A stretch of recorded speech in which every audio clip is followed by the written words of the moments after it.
सुप्रभातम बच्चों, प्रातःकालीन बेला में आपका स्वागत है। अभी एक छोटा सा आपने यूनिट टेस्ट दिया, उसके पश्चात पुनः हम पाठ्यक्रम को आगे बढ़ाते हुए कक्षा 11वीं की आरोह पाठ्य पुस्तक से जो काव्यखंड है, काव्यखंड में हम एक नया पाठ लेकर के आपके सामने प्रस्तुत हो रहे हैं वीडियो में। और पाठ का जो नाम है, जो टॉपिक है, प्रकरण है, वे आँखें। वे आँखें बच्चों, इस पाठ के जो रचयिता हैं, प्रकृति के जो सुकुमार कवि है, सुमित्रानंदन पंत जी हैं। पहला इनका काव्यांश है। इस काव्यांश में सुमित्रानंदन पंत जी ने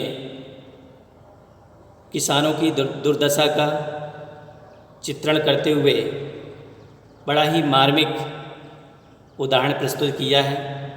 चाहे वो आज़ादी के पहले की बात हो, चाहे आज़ादी के बाद की बात हो, तो यहाँ पर वो अपने विचार अभिव्यक्त करते हैं कि किसानों की स्थिति में कोई बहुत बड़ा परिवर्तन नहीं आया है।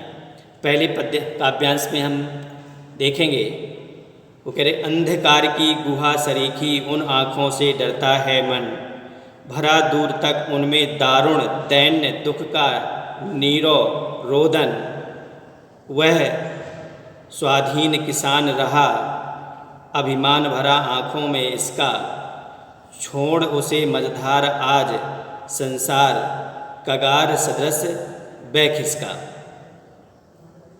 इसमें जो कठिन शब्द बच्चों आए हुए हैं, इनका एक बार भावार्थ, इसका अर्थ बता देते हैं कि अंधकार तो जानते हो आप, अंधेरा होता है।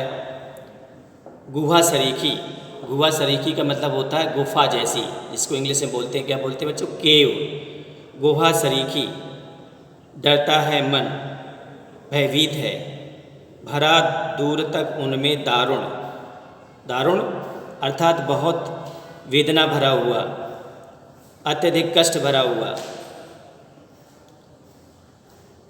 और जो नीर है, नीर कहते हैं शांत को, नीर का मतलब जल भी होता है। इसमें स्वाधीन कहते हैं आज़ाद को, आज़ादी को।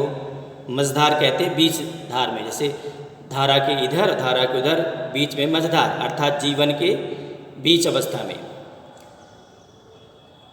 नीरव शांतता होता है, शांत इसको बोलते हैं शांत।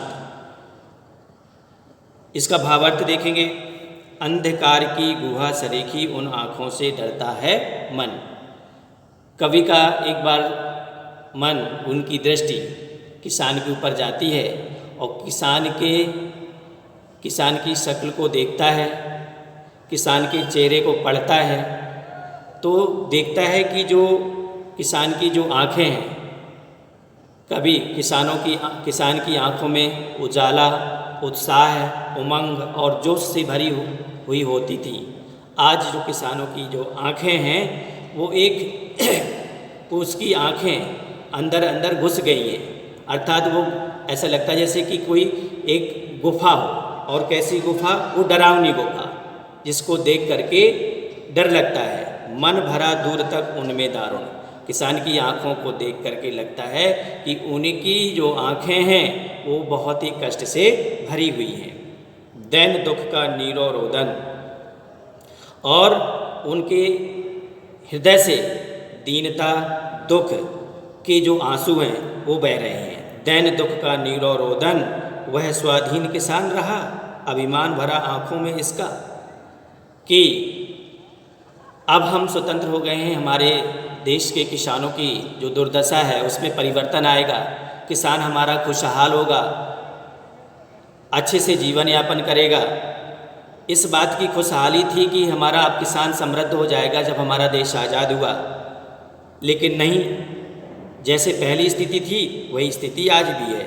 अभिमान भरा आँखों में इसका, इस बात का हमारे अंदर स्वाभिमान था, अभिमान था कि अब हमारे किसानों की जो अंग्रेज़ों के कालखंड में जो उनको दुर्दशा भोगनी पड़ी, उससे छुटकारा मिलकर के हमारा किसान आज समृद्ध हो जाएगा। छोड़ उसे मझधार आज संसार कगार सदस्य वह किसका, अर्थात संसार ने किसान की उपेक्षा कर दी, चाहे कोई सरकार हो, चाहे कोई भी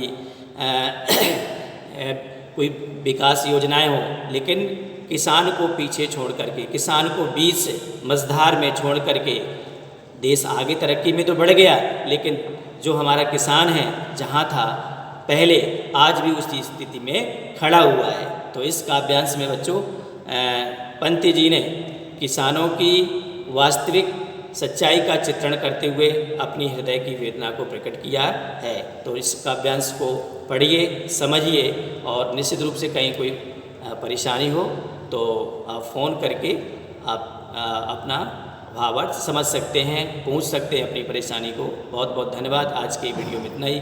कल दूसरा इसी काव्यांश का हम दूसरा वीडियो लेकर के आएंगे। तब तक के लिए धन्यवाद।